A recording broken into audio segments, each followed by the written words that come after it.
Ayan guys, so ito nga po si number 67 naman po natin mga madam. Ayan. So si number 67 nga po natin mga madam no, is yung ating faucet. Wall type na nga rin to mga madam. Made of stainless steel na rotate na ano na nga rin to guys to. Ano na nga rin to guys to ano no, pinaka-openan mga madam.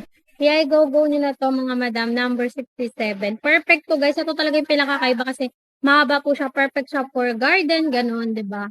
Ayan, i-go nyo na to guys, number 67 sa ating yellow basket. Ayan mga madam, number 67 po ito. 67, ayan. 68 na tayo, 68. Okay guys, 67, 68 na tayo guys.